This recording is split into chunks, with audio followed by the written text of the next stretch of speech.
Stop it. All right, and we're live with episode 7 of 5 Dumb Things. I am your co-host, Darren J. Gendron. With me on the arts is Mr. Brandon J. Carr. Say hi, Brandon. Hello there, Darren. You got that? I swear I shut down everything that I could right before I turned it over, and the very first time you get like a digital hiccup is the moment that you say we're not hi. getting auto-tuned? No, it is not T-Pain doing the art. It is. I'm sorry. I have a case of the digital hiccups. I need to drink some digital water. Hang on. Yeah, I do. Oh gosh, man, T-Pain. Obviously, I use a website called Reddit quite often. Apparently, What is that? I've never heard of that. it's a thing. It's the internet. Done. But really quickly, before I get off my T-Pain tangent, I really want to let's introduce our guest judge, the Honorable Delilah S. Dawson. Hello. Hi. Hi, Delilah. Delilah, you are an author. I completely forgot to check up all your other bona fides. I just recently read your Star Wars book, The Perfect That's Weapon. all you need. You're in. That's good. All right. Yeah. My Kindle is telling me I have to read a lot more of your stuff. I completely agree with it. I absolutely love I like your Kindle. Yes. Smart machine. The machines know. The machines are a friend of yours, is what I'm hearing. Yes. How did you get? How did that come along? What? Machines? Star Wars. With Ada Lovelace. Star Wars. One day, Bill Machine had a good idea. Yeah. One I day like somebody going had to some Ada. milk and was like, "What do we do with this?" But no, No, was it just Disney? Did Disney call you? At what level? Yeah, I was like, I answered the phone. I was like, "Hi, Delilah." No. No, I was going to the sushi restaurant, and I got an email from my agent that said, "Hey, I'm going to blow your mind," and that was my first introduction to it. But I've wanted to write Star Wars for a long time, and had been like blabbering out it on Twitter enough to where I think Kevin Hearn and Chuck Wendig had retweeted it a few times, and I was trying to make it as inevitable as possible. So, and you now actually get to have one of the stories that count. Yes, I have made canon. Yeah, you just missed the giant scythe there. How would you have been slightly annoyed had you written something like a year before that scythe came out, or would it still have been I wrote Star Wars? I think I wrote Star Wars will always trump everything else, but I don't know. I look forward to seeing which of the canon will get to stick around, because we lost a lot of really cool stuff there. Like, if we lost the Nagra, I'm just going to be pissed. Yeah, it's interesting, I think, the way that they are reintroducing some of the pieces of canon in different ways.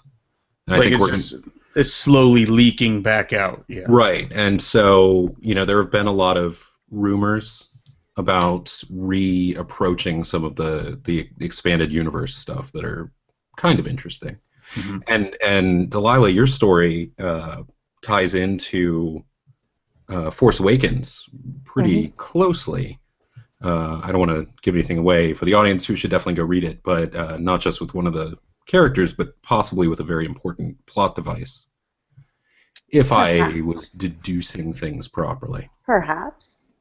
But I'm not going to say what. Everyone's going to have to go read it. It's a fun, delightful story. Yeah, but she's got a line in the movie, and you can't take that away from her. Exactly. Mm-hmm. And maybe we'll see more of her, or read more stories about her. I could definitely go for that. That's always been my thing with Star Wars. I love the side characters. Those just you see them for a moment, and then they have this giant spin-off arc that is just something to sink your teeth into. My wife is the same way. She once dressed up for Halloween as Aura Singh, who has a total of 2 seconds of no lines at all in Phantom Menace, but she's there. Yeah. All right. I should know. Yes, clearly I'm obsessed with Star Wars, apparently, and I'm just now noticing that I'm wearing a Star Wars shirt. Sure. This was not on purpose. This is just me grabbing a shirt out. Odds are I'm going to be wearing a Star Wars shirt just because that's what my closet looks like.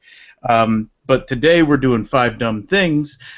So what we do on this show is we like to look at different things from pop culture. We look at movies, television, music, gamings, and more. And Brandon and I will present our cases for things that we have found dumb in all those categories. And Delilah will then tell us which one of us is being more dumb about something. I feel really qualified to do this. Fantastic. I feel dumb already. You have experience in just saying dumb. Oh, I've got children. A lot of really bad ideas. All right. And as I just got done saying that this is, not going to be obsessed about Star Wars, we are going to start with movies. And I'll go ahead and start because apparently I decided to pick Star Wars this week. What? Yep, I went with Star Wars Episode 8. I'm calling something slightly dumb because I don't know how to feel about it.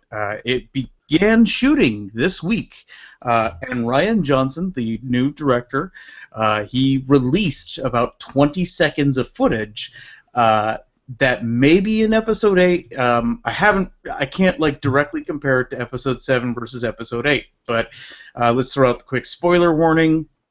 This spoils the very ending of Episode 7. This spoils what may be the beginning of Episode 8, or a part of Episode 8.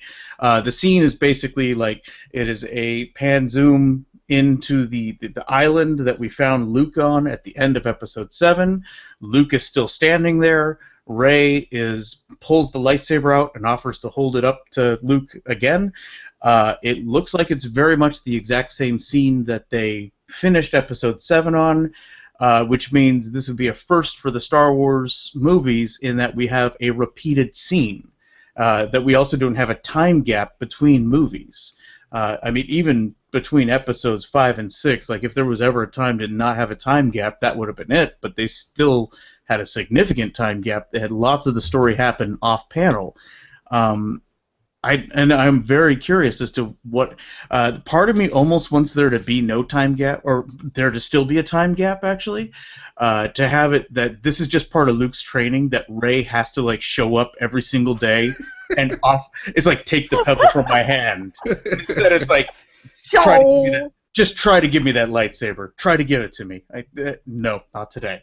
He just become the Pai Mei of Jedi Masters at this point. He's done teaching Jedi. Not today. Still no.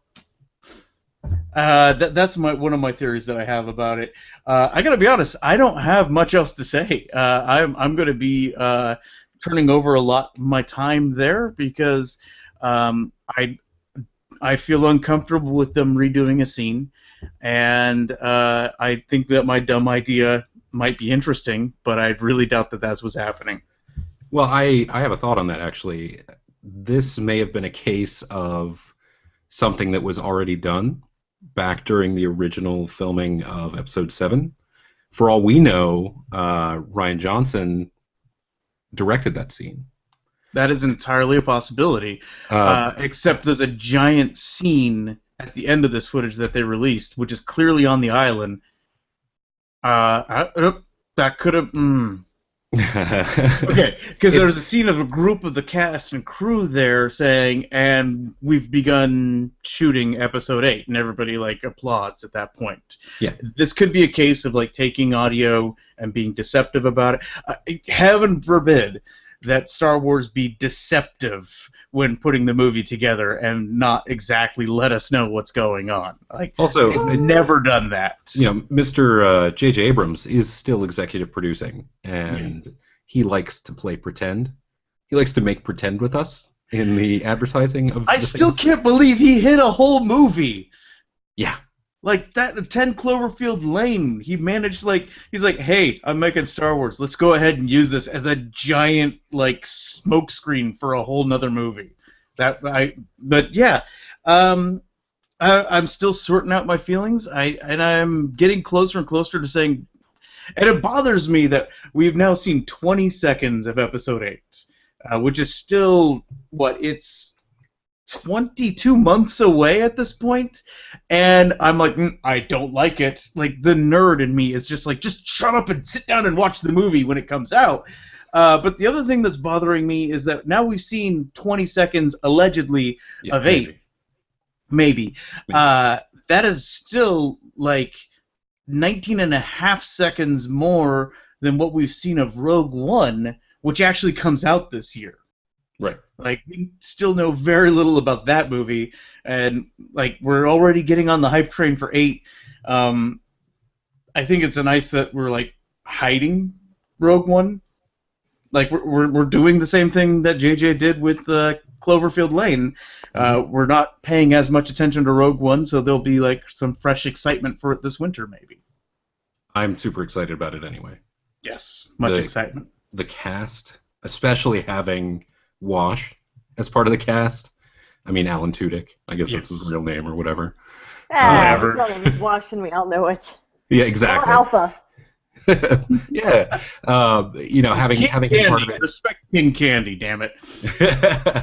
Having him as part of it is really exciting, especially for the type of heist story that they're trying to tell. Is something that's seems like it's straight out of Firefly anyway. So we're going to pretend that this is the other side of the galaxy, and Wash survived Serenity. I gotta be honest. He's been back to tank for like 20 months. Yeah, exactly. He got better. He's fine. Back to. I mean, technically in canon, Darth Maul survived being chopped in half. So. Yep. I think that's in canon that still counts too. Oh yeah, no, that's Clone Wars canon. Yeah. So, yeah. What was I going to say there? I'm more excited about Donnie Yen than I am about Alan Tudyk. Oh yeah. Yeah. No, but that's the thing. Like, if I'm having to debate like which actor is getting me more excited about a movie, that's not a bad debate for me to have. Like, that's a happy debate. Yeah. I love the fact that Hannibal's in it.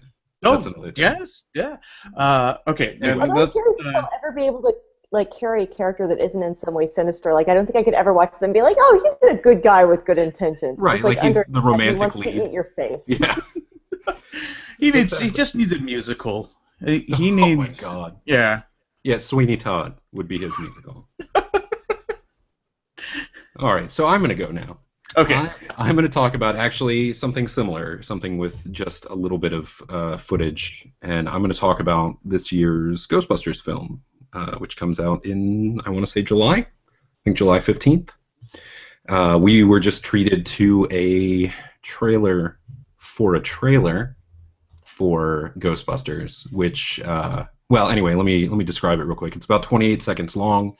There are a lot of police officers and SWAT teams and military people looking at something bad, one assumes. It's got the Ghostbusters logo, the classic Ghostbusters logo. The tagline, "Who you gonna call?" appears in it. And at the very end, the Ghostbusters theme is softly played on piano, or at least started.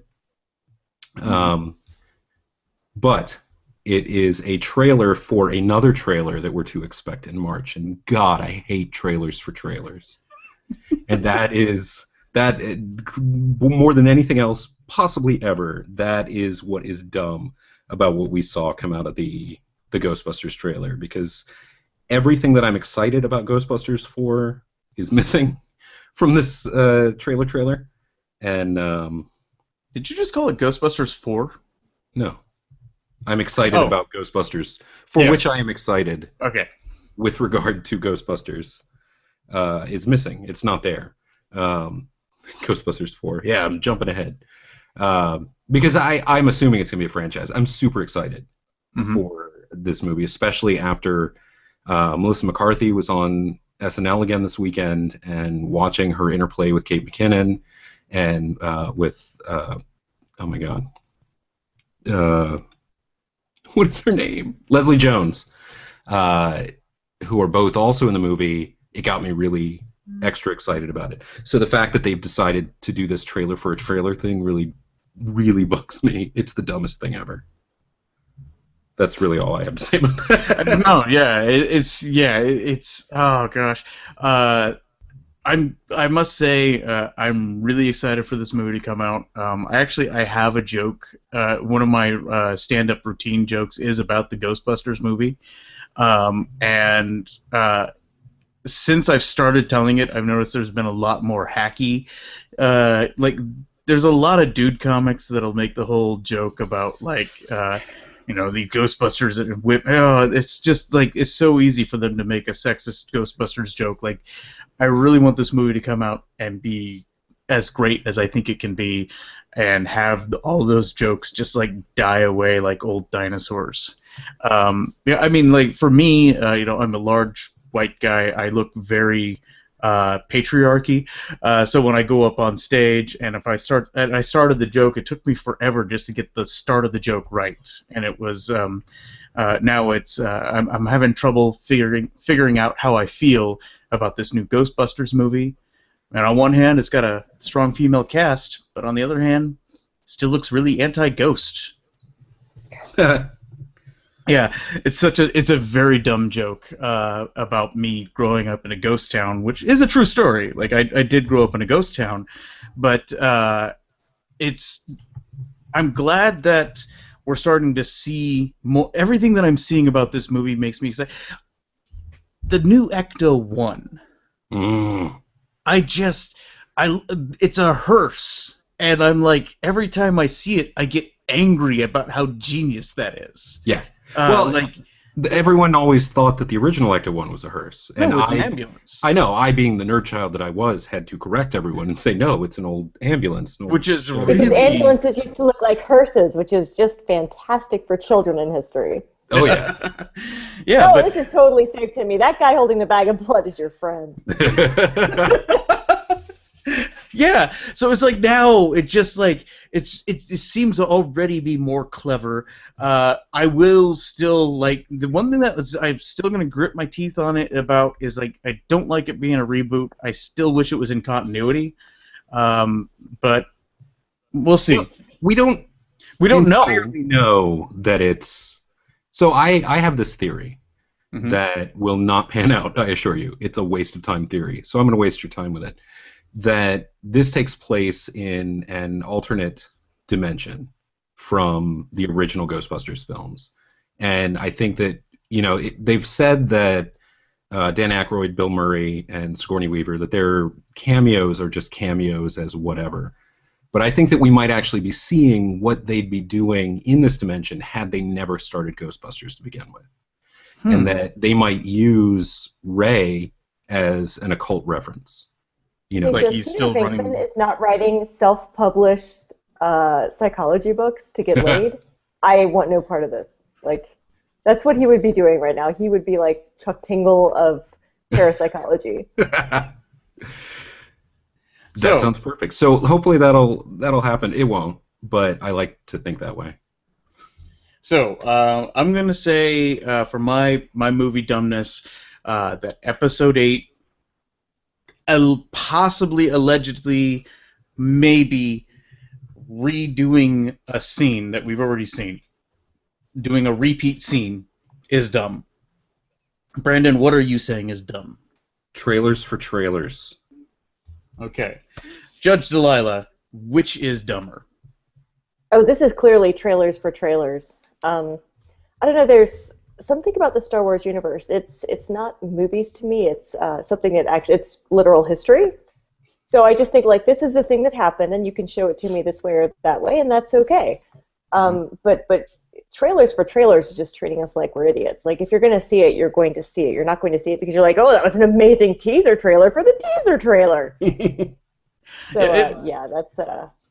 It bothers me that I'm angry because I'm getting mad that with the Star Wars thing that I'm getting mad that that there's a sample size of 7 movies and we're pretending that every technique in those 7 movies are the only techniques that we're allowed to use. Like I am mad about it. Like I was thinking about it. Like I always want to see the wipes and the I want space battles. I want space wizards. I want laser swords. But at the same time, I don't know how I would feel about a montage or a flashback showing up. Oh, yeah. We almost had a montage in 7, actually. With the lightsaber. the force vision. Yeah. Oh, well, yeah. That actually that was there. So it's well, yeah. So maybe I should not be so obsessed with there being rules in Although, media. to be fair, in episode 3, Anakin had the vision of Padme dying in childbirth. So we saw Yeah. a future montage at that point because he actually saw visions of it with Obi-Wan and Padme. So there is precedent already before episode 7. Excellent point. Okay, let's move on to television. Nope. Yes, television. Nope. I already scrolled down one and I was looking at second on my list. Like, we're on music already? No, we're not. Let's look at television. Okay, this is something dumb that I think is happening, but I'm not sure how to describe it as dumb. But I'll get to that later. About a week ago, not Ryan Johnson. Let's scroll down on this one. Greg Wiseman started tweeting and pointing out to his fans of the cartoon Young Justice that all episodes are now currently available on Netflix. And he sort of hinted that fans of the show should start watching again on Netflix and encouraging other people to watch it. Which is kind of like, this is sort of a Firefly tie-in for me, because it's like, as a Firefly fan, I always was hesitant to like tell people, you need to watch this, because it's kind of like, hey, check out this thing that you're really going to enjoy, and have fun with the rug getting pulled out from you at the end, because most of this Well, is there's never. also the case of if they don't like it, you can't be friends with them anymore because they're stupid. Well, that was always a risk too. Like, there was the risk they wouldn't like it, but then there was also the risk that they would not like you, because you just put them through a lot of heartache, and it's just like, so when's the next season come out? Welcome to my world of pain. And that's what Young Justice is, because they got that abrupt cancellation. They have a lot of plot threads that will not be able to finish at the end of the second season.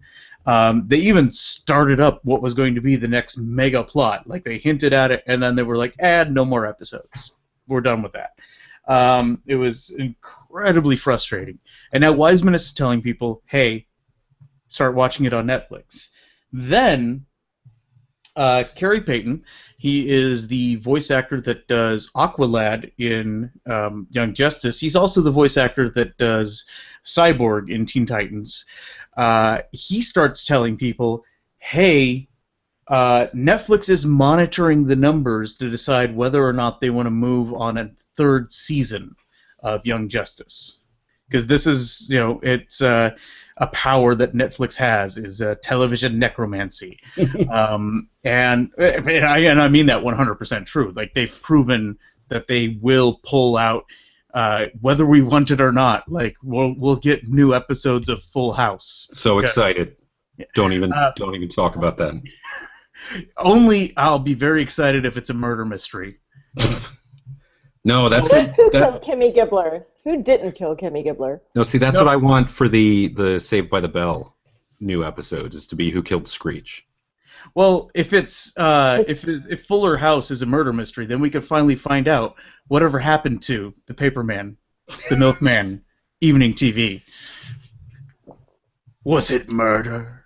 Dun, dun, dun. Well, you've heard the little fan theory about the song, like the intro to it, right? Oh, that it's yes, this is a great.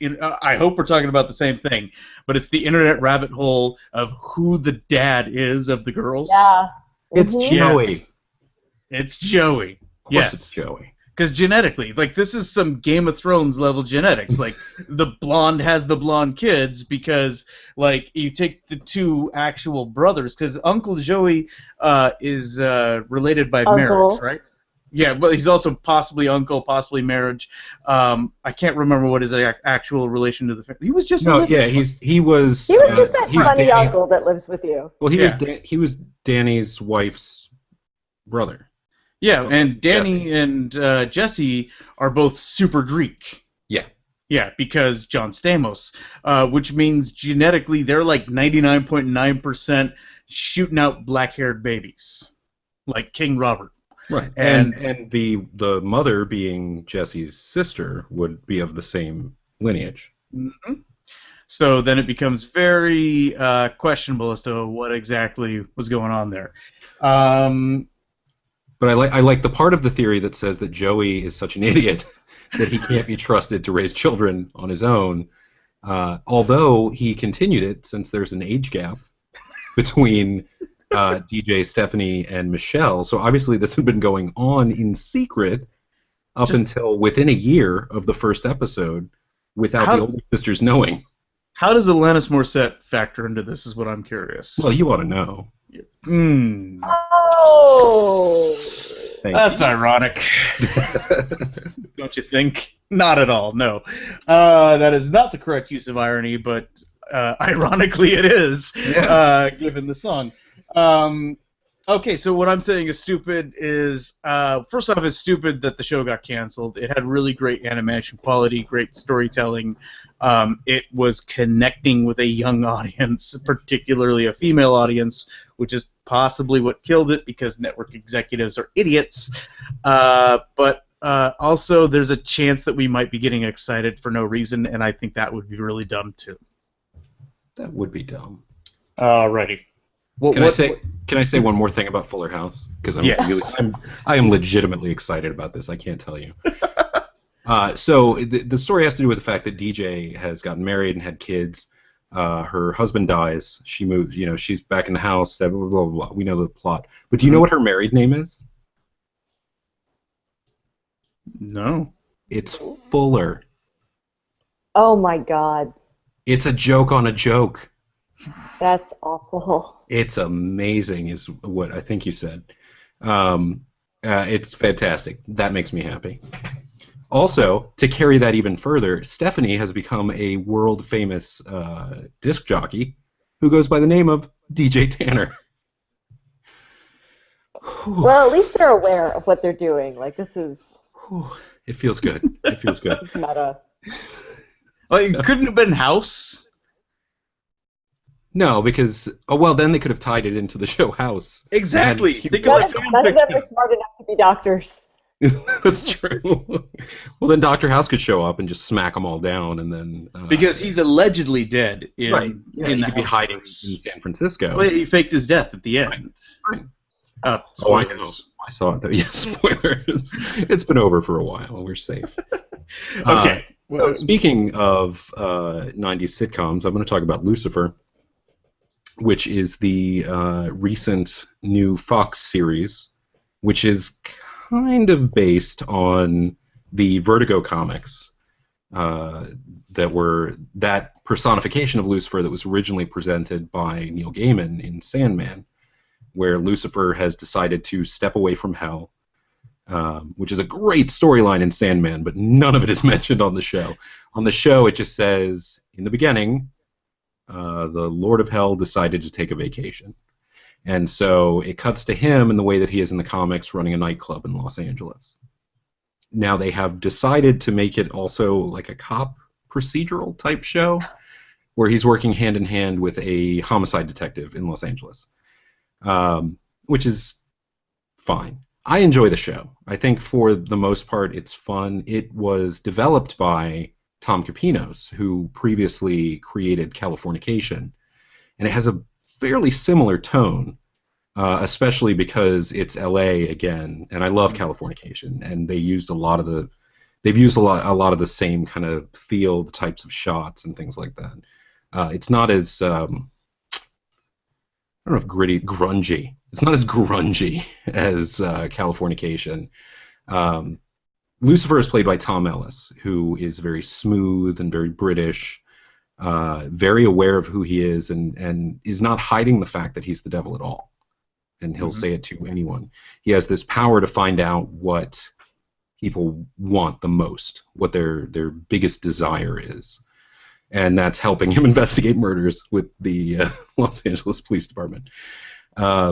That's weird. Like, that whole twist is really bizarre to me. Have either of you seen the show? I've seen the billboards for it, and for me it's been very confusing because the billboards for Lucifer and a completely different show that's on Univision look almost identical to each other. And so I'm trying to follow this plot line just through the advertising, and it is very confusing to me. So Yeah, I have not had a chance to start checking it out. Is this something that I'm being recommended? Definitely check out. Gosh, I don't know. It's I feel about this show the way I feel about any Brian Fuller show, Mm-hmm. where it's a high concept, sometimes too clever for its own good kind of show that I'm enjoying, but because it is so similar to a Brian Fuller project, it's probably going to get canceled. The ratings are going down, I think, as the episodes continue. There's a whole plot line involving basically he's becoming more human Hmm. because he has met this police detective who has brought out the kinder side of Satan, I guess. And so he's really fascinated by her. His powers don't work on her, so she's just a blank wall. The most recent episode, though, dealt with going back to Peter Venkman, a pickup artist, who is very much based on that guy that keeps getting locked out of different countries, who's just a real piece of garbage. And so it's that kind of thing. It's like, it's that same dynamic. It's Castle, it's Bones, it's Okay. the cop and the smarter person, I guess. The cop and the person with no police training whatsoever, but he's Right. going to solve some crimes. Well, the nice thing about Lucifer is he has no fear because he's immortal. Right. And even in the pilot, he gets shot a whole bunch. And the cop sees it just as she's passing out, and she keeps seeing all of these fantastical things happening, but she's completely scullying it. Like, what's going on here? Oh, I'm the devil. Here is a ton of evidence. Yeah, but what's going on here? Is she still doubting that he's the devil? Yeah, I mean, we're only 3 or 4 episodes in, so I mean, that's going to be. Scullying. She's still scullying, but she's starting to come around a little bit. But something happened in the most recent episode that is making her doubt. But I don't want to give that away. So here's what's dumb about it. Lucifer is super straight. There is some allusion to a threesome that he had at some point, but other than that, his attention is mostly caught by LA ladies as opposed to anybody else. And Lucifer, if I recall correctly from the comics, and just from common sense, should want to be with everybody. And he talks a lot about his sexual history and how prolific it is. But I would find it more interesting if he were playing the entire field instead of just saying, oh, hey, those are some breasts. If he was also like, that's a nice package at the same time. I think it would make for a wider story, but it feels very reserved in that way. And if you're going to tell a story about Lucifer on Earth, don't be reserved. Let the other characters be reserved, but let Lucifer loose, Okay. So that's my dumb thing. Lucifer's too straight. Question: do you know what neighborhood in Los Angeles he's been operating in? I don't. His nightclub is in a building that looks like the Empire State Building. Okay, that would be downtown then. We keep all our skyscrapers in one area, so I might actually watch it just to like figure out. Okay, so I'm gonna be pissed if they're like shooting it and it's actually being shot in Vancouver. Well, no, they had a street scene on the Walk of Fame, like out in front of the Man's Theater, the Grown's Theater. Also known as the worst place in LA. I was going to say, it had the cleanest Marilyn Monroe impersonator I've ever seen. Okay, so they basically hired an impersonator. They moved all the quasi-homeless impersonators out for a little bit. Okay. Right. Exactly. Right. Okay, so what is dumb? Is it Lucifer being a goody two-shoes, or that's not a good term. Let me reset that. Straight washed? Straight wash. That is perfect. I am stealing that. I'm going to pretend. I'm going to reset this real quick. All right. What is dumb? Is it dumb that Young Justice may be playing with our hearts just to crush them again, or that Lucifer is straight wash? See, this is tough. I haven't seen Young Justice yet. So, just on going on instinct, I'll have to say Lucifer being straight washed, just because, that doesn't make any sense. Like, I'm hoping that Deadpool will open up basic Hollywood to like, hey, maybe characters could actually be what they are instead of you trying to make them palatable to Middle America. Yeah. Well, and come on, like we talked about that a little Satan bit. himself is not going to be like, ooh, boys, gross. He's going to be like, hey, let's get as much trouble as we can. Like, let's find some Republicans to discuss. Well, and that's something, they may grow into that. I mean, Lucifer himself is not very manly. The actor Tom Ellis, like his previous work, he was on the show Miranda in the UK, which is a very funny show. He was in it for the entire run, and he's very he's just very British. That's in that just sort of. Let me reframe this. He's very British in a refined kind of flamboyant way. So he's not like, hey, I'm Lucifer, I want to take your dress off. It would be very easy for them to slide in that side of his personality, to really open it up. And they haven't limited it. And yes, that use of slide in was intentional. They haven't limited it. They've never said, like, he doesn't like the boys. And in fact, there have been gay characters on the show that he has encouraged to go and be themselves. So it's something they're not shying away from, but they need to lean into it, I think, because it would just be more interesting.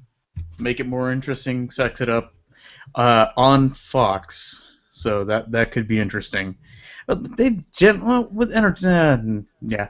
I was gonna think like because they like do conservative, but not really so much on their entertainment side. So yeah, don't know where I'm going with that. So I will just let's move on to what's dumb in music. Like besides Kanye West, or nope, because that will be my topic. Well done. I completely fell down the Kanye rabbit hole. I spent way too much time. At some point, I was trying to figure out the timeline of stupidity of Kanye, and I went through his Twitter feed, and I just started like tracking. This is Kanye's week. February 9th. He puts out the tweet saying that Bill Cosby's innocent, because that's his starting point, where we're like, is Kanye? Way to win people over, brother. Yeah. That's his opening offer of crazy, and then he's like, nah, let's go all in. And this is my favorite part, because that was Tuesday. Wednesday, and I wrote this tweet down verbatim so I could read it real quick. So I wrote this tweet down verbatim so I could read it real quick. Please, no one text me or ask me for anything till Monday. This is what happens between that tweet and Monday. But he starts releasing Life of Pablo. It's streaming through Tidal, but it's not available for purchase anywhere. People then find the line that it has him basically saying that he thinks he still can bang Taylor Swift, right? And that he made her famous. And that he really gave her a looking career. forward to cheating on his wife. And then he Like goes she to doesn't Twitter. listen. Right. Well, would you? He goes to Twitter on this, and he points out that I'm an artist. I'm not going to be censored. But I will be censored by Kim Kardashian if Kim told me take that line out. But Kim gave me permission. Also, I got permission from Taylor to do this, but I'm not going to be censored. So that was Friday, the whole Taylor Swift thing, and I gave her a career. Saturday, he was on Saturday Night Live. He also announced that he was $53 million in personal debt, which, by the way, sources inside of his camp have pointed out that he has invested $53 million of his own money into projects which he owns. So he's not $53 million in debt. He has just pumped $53 million into himself and is just counting that. He has no idea what debt is what I'm saying. But that was Saturday. Sunday, he starts trying to hit Mark Zuckerberg up for $1 billion. And via Twitter. Via Twitter, because it has been pointed out that, you talk to the CEO of Facebook on his competitor's website. That's a good thing to do. He also hit up Larry Page of Google, again, on Twitter. That was Sunday. Sunday, also, he promised to fix wolves. I'm sorry, what? I'm a fix wolves. I missed that one. That's all the tweet says. I'm a fix wolves. Well, see, and I was curious, like, is he going to neuter them as part of some sort of, like, hopeful project for, Yeah, he's now the Bob Barker philanthropy, or is this... Wolves, which are at times an endangered species. Don't touch their genitals, Kanye. No. He then also don't touch their genitals. That's yeah. a good rule, I think. Yeah. This is still Sunday. This is still like, don't talk him till Monday. Don't. He also announced that he was practicing his Grammy speech for Album of the Year. Oops. Because the Grammys were Monday. He wanted to let them know. He also let the Grammys know that he will not be coming to the Grammy ceremonies unless they give him Album of the Year. Should be noted, he was not even nominated this year for anything. The album hasn't officially even come out yet. Yeah. It's not this year. Maybe he's just like 366 days early. Leap year, 367 days early. And then Monday finally rolls around, and he comes out with his spreadsheet, his business plan for his umbrella corporation, Donda, where he basically points out like there's no specifics whatsoever. He's like, give me $1 billion so I can do all these ideas, including cars, trains, and did he cars, just yoink trains, this and from planes. Frisky Dingo? Is this like Xander Cruz's plan for profits? Cause it's insanity. It was amazing. Like, I had to save this business plan. Like, it's crazy. But I want to point out this. That whole business plan for Donda says nothing about wolves.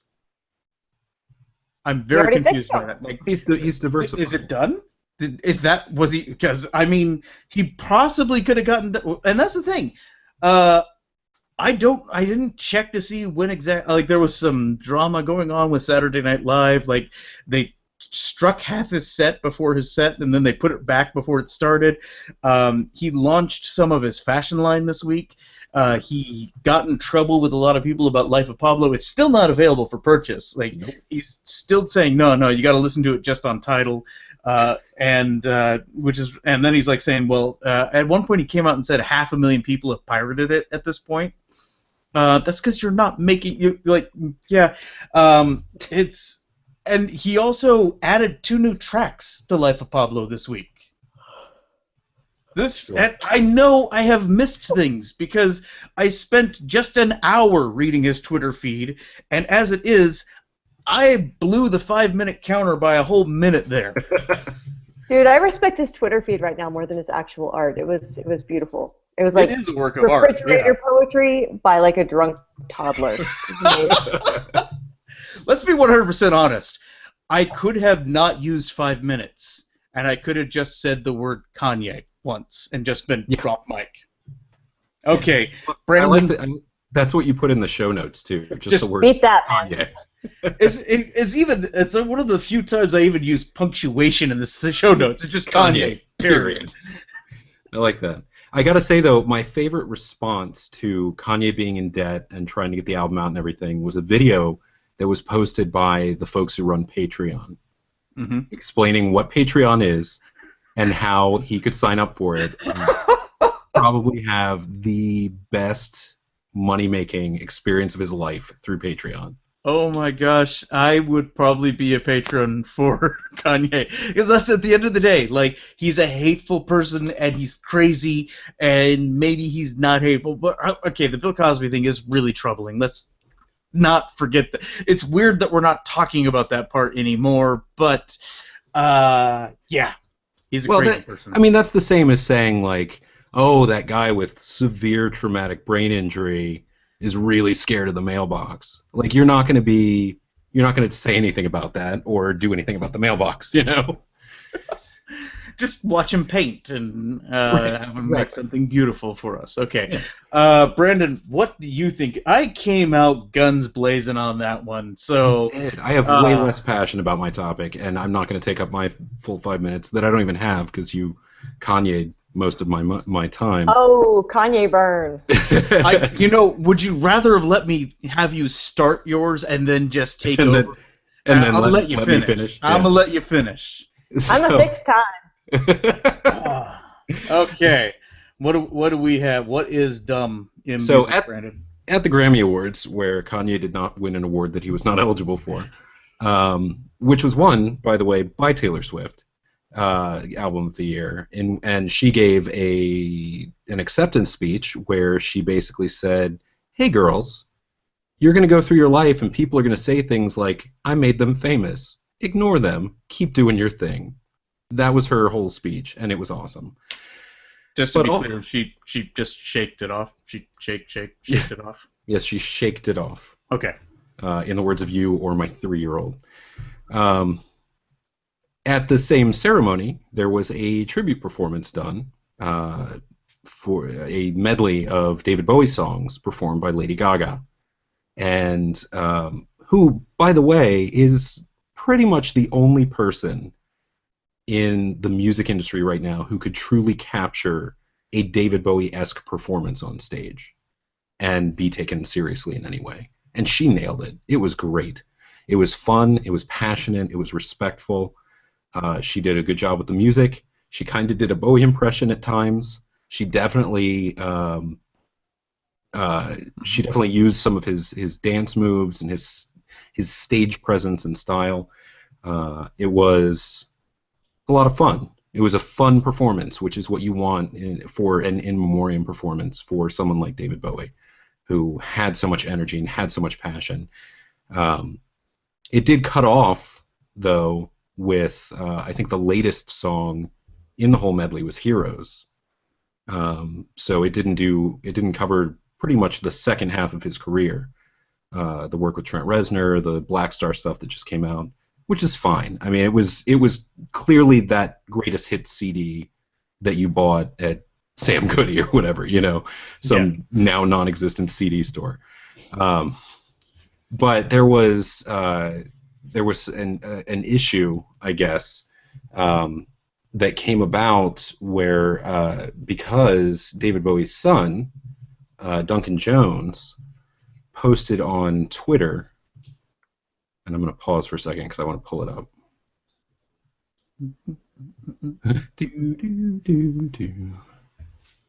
This is going to be edited out. Oh, yeah. This is get all your gross noises and curse words out now. I mean, you can curse during the show. Oh, well done. I don't know who that was, but it was great.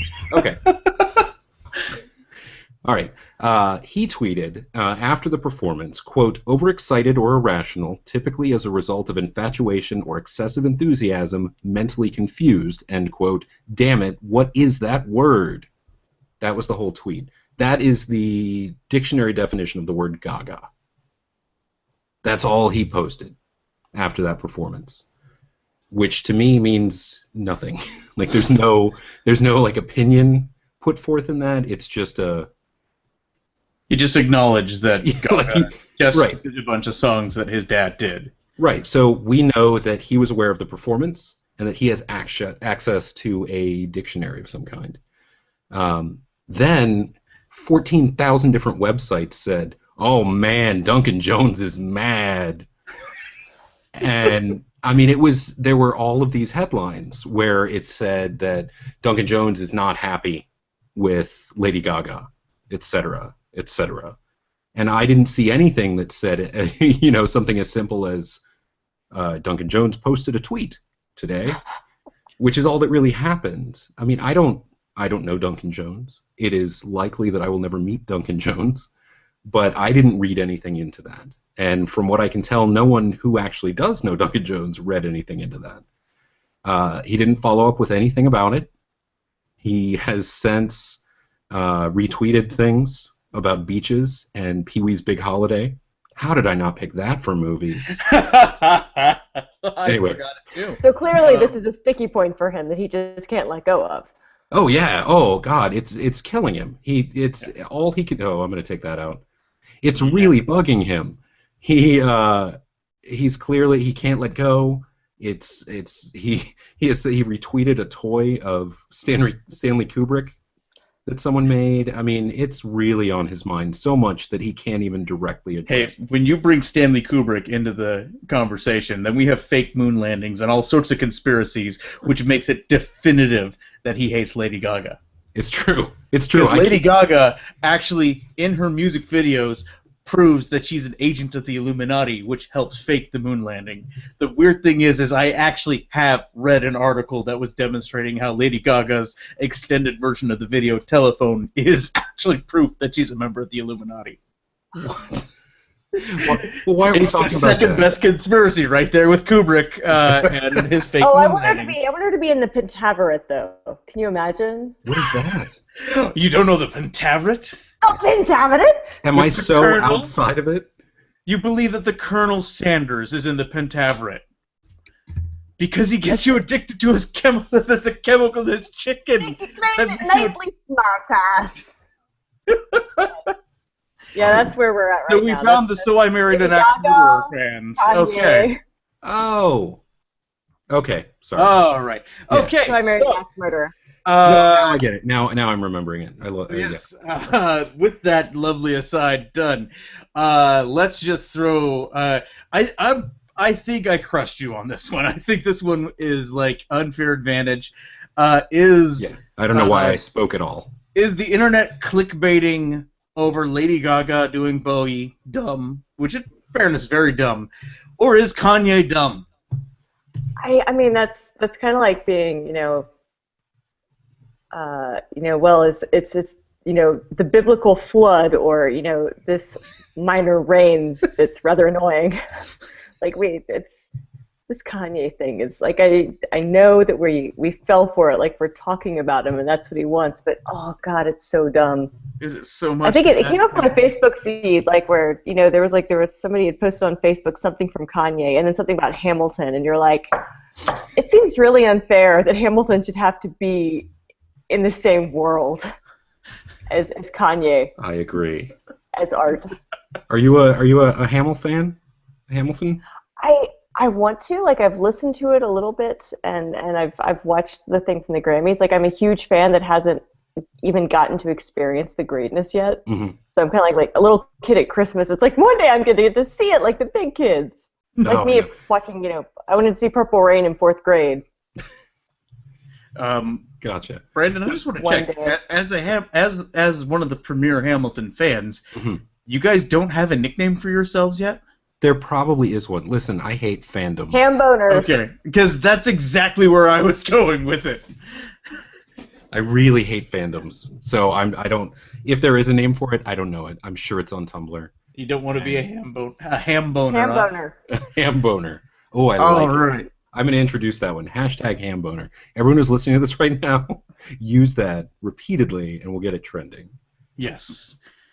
And we will keep us posted with Brandon, Chief Ham Boner. We need to send him to New York to watch Hamilton. Someday that's going to happen. It's true. Oh, you know what? Maybe I spoke too soon about the fandom because I did a picture, a drawing this week of Lin-Manuel Miranda as Hamilton. I did my first fan art. We discussed that in the past because I was waiting for a meeting and I was just kind of sketching around, and it now has 10 notes on Tumblr, which sadly is really good for my Tumblr account, which is brandonjcard@tumblr.com. Did I you tag rarely it? use it. I tagged it Hamilton. That's it, because I did it through Instagram, which is where I do everything, so I don't bog it down with whatever. But normally Tumblr makes me very angry, but not today. All right, let's turn our dumb attention to the world of gaming. I found a delightfully dumb video game. It is a web-based browser video game. It is called Leo's Red Carpet Rampage. I played this today. It is a side-scroller. You get to play Leonardo DiCaprio. You have to pump his legs by typing G and H repeatedly to make him run down the red carpet. You collect power-ups such as Golden Globes and BAFTAs, all chasing a floating Oscar that is just constantly out of his reach. I played this. This is a good simulator, right? It's He, I'm now picturing Leo as a goat. Like, that's what's going to happen. He's going to lose the Oscar this year. It's like, give me the goat script. Let's make this happen. You get bonus stages. In the bonus stages, you have to act harder. Or there's the clicking Where's Waldo puzzle of find the black nominee. I failed. Did you? How far on to the red carpet rampage did you get? I got to the end. Did you? Okay, so you went. Did you find a black nominee either? Nope. Okay. I'm beginning to suspect there's no black nominees, and you cannot win that bonus stage. I believe that is correct. And the later levels, Lady Gaga makes her second appearance on the show. She actually starts like blocking Leo's path that you have to jump over Lady Gaga and avoid her as you're racing, like Matt Damon and oh gosh, who else do you race? Eddie Redmayne. Eddie Redmayne, Bryan Cranston. It's just a button mashing running game, and it's so stupid. It is the epitome of dumb. So I was like, yes, that is my dumb. It's a dumb side scroller making fun of a really talented, rich, and somewhat handsome person who he's going to be remembered as one of our generation's greatest, and yet somehow we all feel sad for him because we have not given him one more award. He's going to be the most famous person to go down in history who started out as a cast member on Growing Pains. Oh gosh. Wow. The Growing Pains pool. I forgot about that one. But going back to that game, I'm pretty sure you can't win.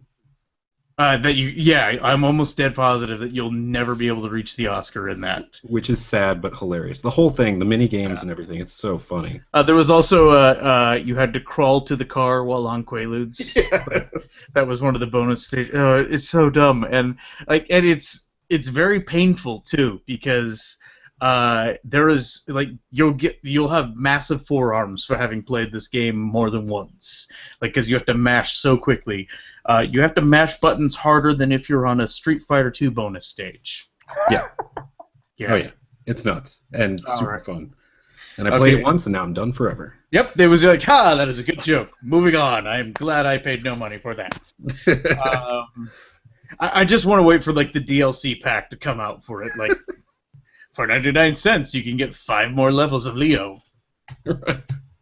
What if he wins? Old lady's gonna be trading stuff on Farmville for Leoville, where you're like, I can get you $2 if you'll give me a Django Unchained. Oh gosh, what if we had Tamagotchi Leos, and we had to feed Leos, and you're always you're just feeding him various awards just over and over. And if you fail, he just floats away on the door and just kind of slowly sinks. You could have put 2 people on the door. Come on, Rose. Okay. I don't think she wanted them to live. Oh no, she's like, I got a very exciting life without him. This was my boat fling. Life. She had grandkids to get to making. That's an airplane. Yeah. Yeah, that was her version of Summer Love from Grease. Well, it's over, I guess. Time to drown. Let's be honest, though, the final moment there of where she's in the afterlife and she sees him again, that is messed up. Because where's the other guy? The guy that she marries, has kids, grandkids with, and is supported with for her entire life. Oh well, he's in heaven. Clearly, Jack and Rose are in hell.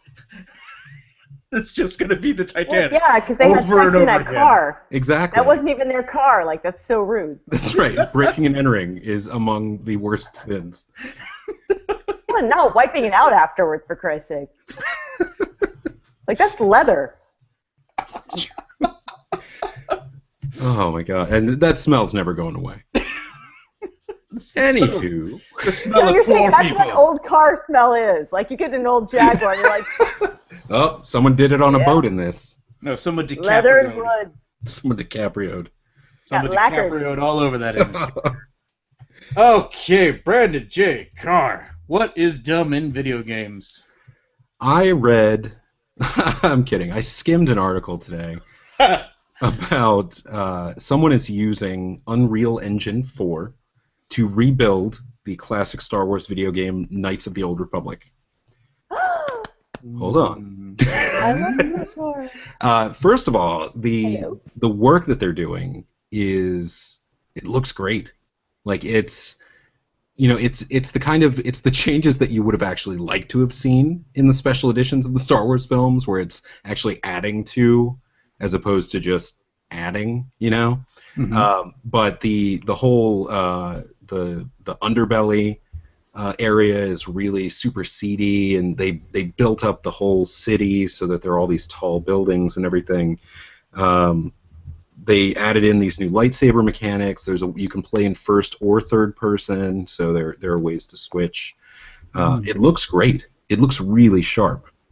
I never played Knights of the Old Republic, so I. Okay, that's dumb. You win. No. No, I'm dumb just because I never played it. Well, so 13 years ago when it came out, I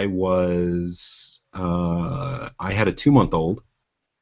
And so I did not have time for Star Wars video games. That is such a lie. When I had 2-month-olds? 2-month-old, yeah. Yeah. Definitely when I had just Frank and he was 2 months old, he was definitely in a baby Bjorn strapped to my chest as I was playing video games on an Xbox. Well, at that time, I was also having the 2-month-old, also working full-time. Also, I had a webcomic. Because I used to make comics once. I don't know if you were aware of that. There was 3 times a week. Was it called I Should Be Playing KOTOR? What's that?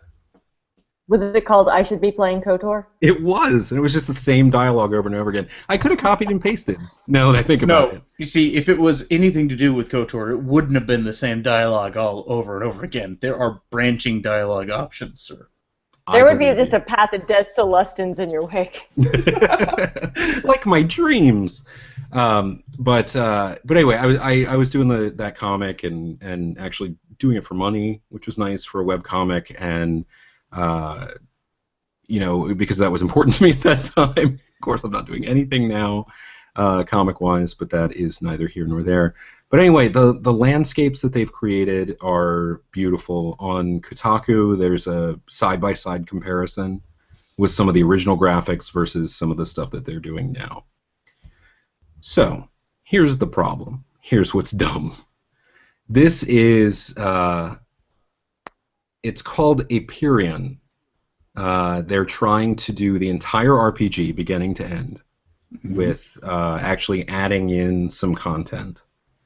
But it is being done, all of this time and money is being spent by developers on their own time. It's a community project.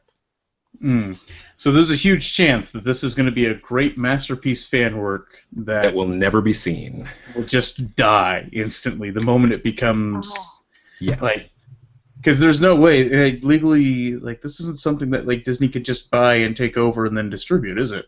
No, and actually Disney wouldn't be able to anyway, because Disney doesn't have the video game license. They might. Nope, they don't. I've been reading about it. Okay. It's because Knights of the Old Republic, I guess, was originally developed by BioWare. Then the license passed on to EA, who I believe currently has this particular. Because not only would they need the video game rights, they would need the rights to Knights of the Old Republic. But Disney is also partnered with EA at the moment for Star Wars video games. Right, but not with. So there's a slim chance, is what I'm hearing. It's not going to happen, and that is the dumb thing, and we keep seeing this over and over again. And typically, Star Wars, Lucasfilm has always been a lot more lenient, and in fact, they're bringing back the fan film awards, which is awesome, because they want people to use their properties. But rebuilding an entire video game is a little bit different from something like Troopers or Troops. Trooper Clerks is what you're thinking. No, I'm thinking of Troops. Troops. Yeah. Or Rebel Scum, which also Trooper Clerks, but yeah. It's different because while they are doing all this new stuff, it is word for word and moment for moment based on an existing property. So that's where it gets a little bit murky. But like we saw with that Star Trek fan series or fan film that crap, what's it called? It was a Kickstarter for it as well, and hang it was on, a fan series. It was a fan web series, right?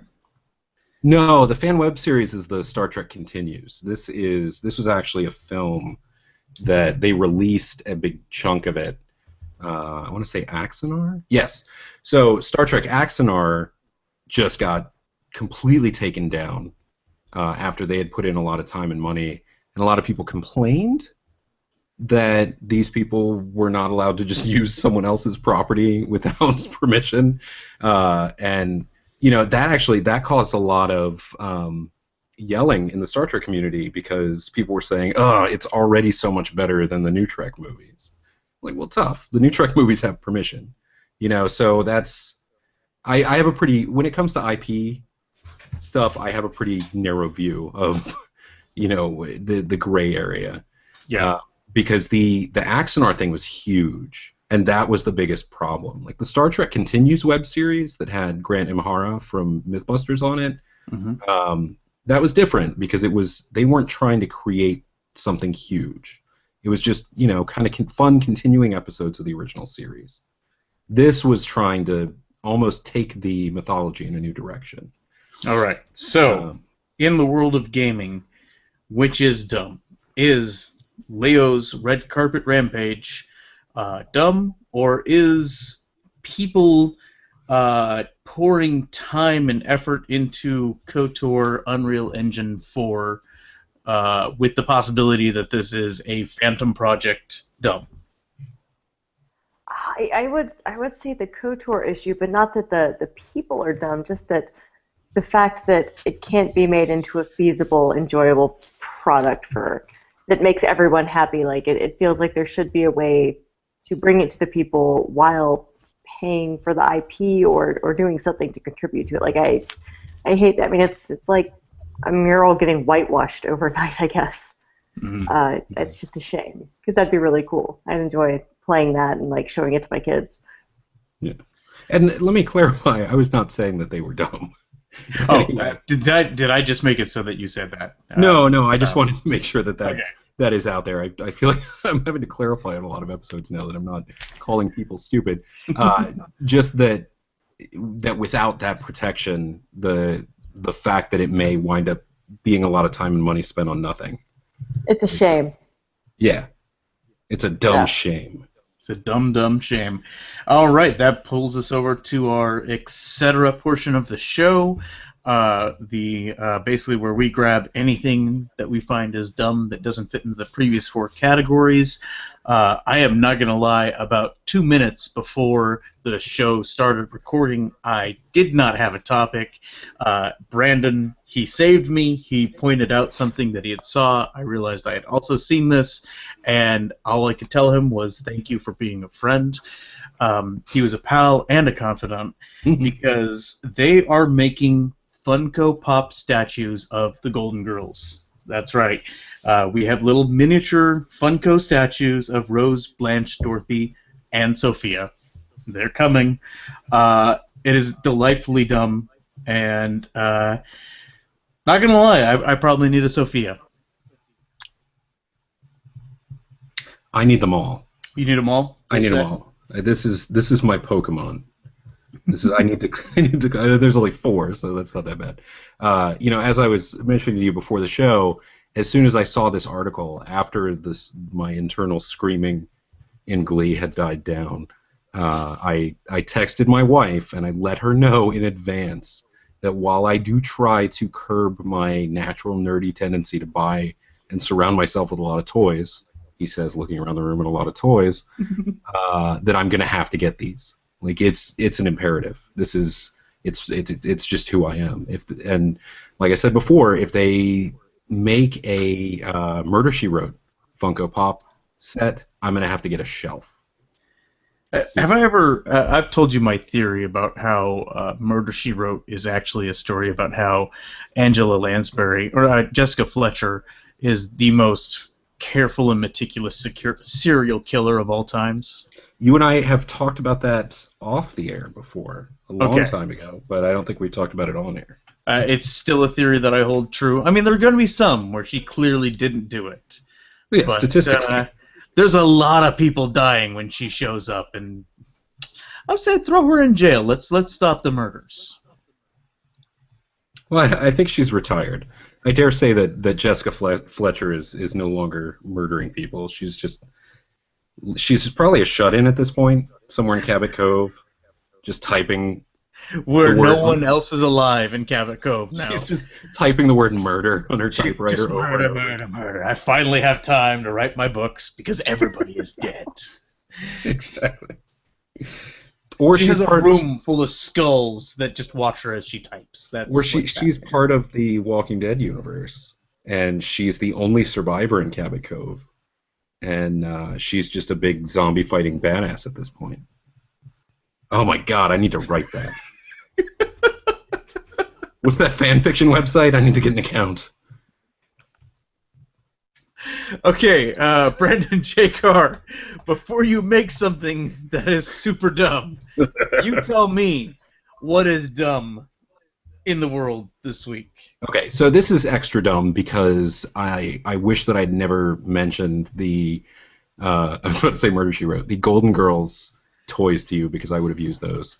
Because I was also struggling to come up with something under the etc. because I've had such a busy week with work and with other things that my etc. would only be about work or the mood that my daughter was in yesterday.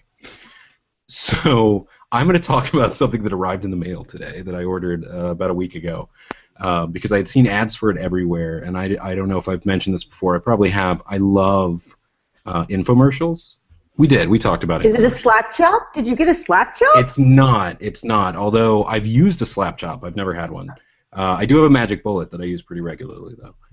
But this, I don't even know if it has an infomercial, but the marketing for it online has been very infomercially. It's made by a company called KeySmart, and it's the key catch. And what it basically is, it's a rare earth magnet that you screw into the bottom screw of a light switch. And then it holds up to 3 pounds of keys or padlocks or metal friends or whatever. So, because my wife and I, we share a car and we have one key, and the bellow of where's the car key happens, once or twice a day because we're just not good at taking it out of our pockets. So I decided to get something that we could stick the key to next to the front door. The whole situation from this thing existing to me buying it to me just not fishing the car key out of my pants every time I come in the door is dumb. So this whole... Well, but does it work, though? Like, does it work? It does. I installed it. I put the car key up. I put her house keys up because mine are always in my pocket. And it's great. And so now I want to test the strength to see how far it can go. But it does. It really works. And it's really easy to just grab your keys, just slap them up there. So I fully endorse the Key Catch by KeySmart at getkeysmart.com. And if they hear this... Oh my God, you are on the KeySmart payroll. I'm not. And then I was about to say, I would be, though. Like, if they hear this and they want to send me more, I really have no use for it because I only have one front door and one car key, but I'll find a use. I need a... Does your mom have metal hips? Not yet. Slap her up there. Oh, that'd be amazing. Or I could put some metal clamps onto... Oh, when my daughter wears overalls. I could just getting weird, man. Hang her up there by the buckles. Or you could go get the Golden Girls Funko dolls, install Only little bits of metal Only into Blanche them, is down for that. and just like you could put a bunch of the magnets on the wall and just like toss the Golden Girls up onto the wall and just have them stick. Yeah, I'm with Delilah on this one. I think Blanche is the only one who's into suspension fun. Okay. Sophia having a piercing.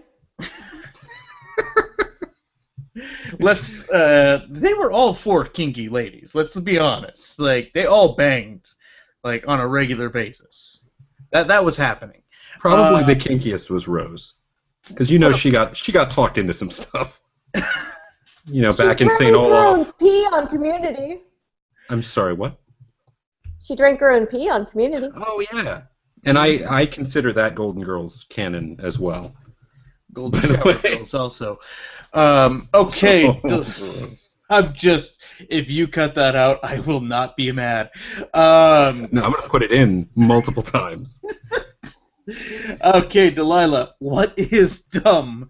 Is it Funko Pop Golden Girls statues or Brandon J. Carr cashing that big key catch money for his completely unpaid endorsement? GetKeysmart.com. I don't think either of those are dumb. I mean, I Funko Pop brings people a lot of joy, and you gotta know where your keys are. You can't just put a hook or a nail in the wall and like put them on there. You gotta I think okay. get some kind Let of me a third-party invention. let's rephrase it then. Fresh patent. Which is a dumber reaction? Our excitement over the Golden Girls or our excitement over a key caddy? Because they're both. Dude, that's like 6 of one, half dozen of the other here. These things are groundbreaking. It's true. We've entered a whole unique world. We've stepped through a portal to amazing. If you get Funko Pop to start making key catchers, I think you'd be like, oh my god, king of the world. That'd be amazing. What's great is I'm noticing on like the release thing for the Funko Pop stuff, like the images they have, they also apparently have a wave of Seinfeld Funko Pops coming out as well. That Sure. I think those have been out for a while. But yeah, like Kramer and Soup Nazi were listed as in that wave, so I'm guessing they've been out for a while. So do we have a tie there? I guess. Yeah, that's a tie. That's a tie. You're both very excited about these.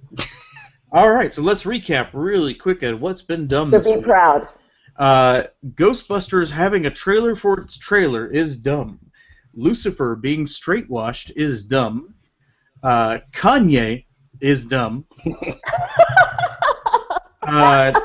Knights of the Old Republic on Unreal Engine 4 never going to be available is dumb. And I believe the deciding factor there is Darren and Brandon are dumb. That's what I'm getting on the etc. That we are incredibly dumb. That's fair. That's a good assessment. That's fair. Brandon, I do believe you have a follow-up dumbness this week. I do, and actually we sort of talked about it already, but that's okay. Hamilton, which has come up a few times on probably every podcast. More than Deadpool. No, Hamilton's not dumb. We talked about the fact that I'm never going to see Hamilton with the original Yeah, no, cast. you're not. That was dumb. He has shoehorned in Hamilton every single time. I would like to point out, by the third episode of this podcast, he forbade me from talking about Deadpool until the movie came out. But he has managed to bring up Hamilton every single episode. I think in terms of cultural relevance, I still win on that count. But anyway, and I will say that since we've started talking about Hamilton in the very first episode of the show, at least 2 or 3 of my friends have either seen it or are going to soon. And I'm really getting tired of it. This is one of those, like, if I can't have it, you can't have it things. So if any of my... People are jerks, man. I know. So if any of my friends are listening to this, which they probably aren't, then if you're going to go see Hamilton, or if you've already seen it, I don't want to hear about it. Don't post about it on social media. Never tell anybody ever until I've seen it. But Or why are you throwing the little guy with the bloody knife? No, that's my Funko Jessica Fletcher. That's not you threatening ham boners? That's Funko Jessica Fletcher murdering everybody is what's happening there. I think that's fair. But anyway, here, let's put in a break so we're not talking about the drawing. All right, so the follow-up on Hamilton is that it won Best Broadway Album at the Grammys. And because of that, we got to see a full performance of the opening number, Alexander Hamilton, performed on stage at the Richard Rodgers Theater, via satellite. It's the first time they've ever done something like that at the Grammys, because no one cares about that category usually.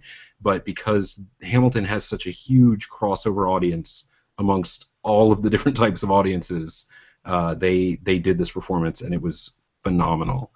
It was very exciting to see. Anytime I get to see little glimpses of it, and I may have watched a bootleg video today of the number Satisfied, which is one of my favorite numbers in the whole show, because it manipulates time. That always makes me happy on Broadway. Yeah, I know. I feel bad. I shouldn't have done it, but you know what? They should invite me to come see it, and then I wouldn't have to resort to such things. But it was on YouTube, so it's not like I sought it out. Someone I know who also at the same time said, I shouldn't be doing this.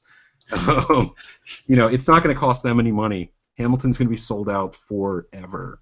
It's the new Cats in that regard, So I think that they're going to do fine with me having watched that video today. But anyway, they won a Grammy, which means that the Tonys, when they roll around and Hamilton inevitably wins, Lin-Manuel Miranda is going to be halfway to his EGOT. Absolutely exciting there. He doesn't have a chance at the O this year because we actually talked about it on the Star Wars special that his song is not available on the soundtrack, possibly to help do a push to get John Williams a Oscar this year. Yes. Okay, let's move on to the dumb, shameless plugs that we have. I will go first. I have a show in Burbank, California, Wednesday, February 24th, called Cards and Cigars. It will be me and a bunch of other comedians. I actually looked at the lineup. It will not be all male this time out. There are women on the cast as well. We're going to be dressed up in our fanciest of fanciest, which for me is me dressing up like I normally do stand-up, because I always wear a suit when I do stand-up. Brandon, what is your shameless plug?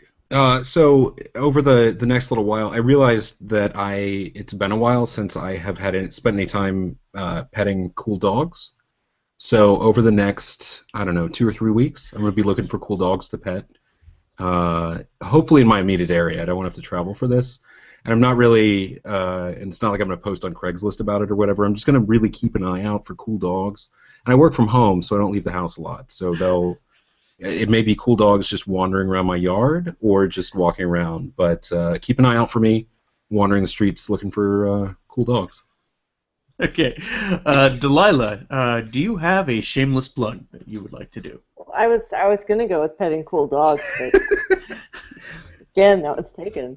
I'm pretty sure we don't live near each other, so we can pet cool dogs in our own respective. When I would pet cool dogs, I have there's an animal shelter about 5 miles away that we go volunteer at. Me and my kids will just go there and hang out with the animals and help get them normalized to really annoying children.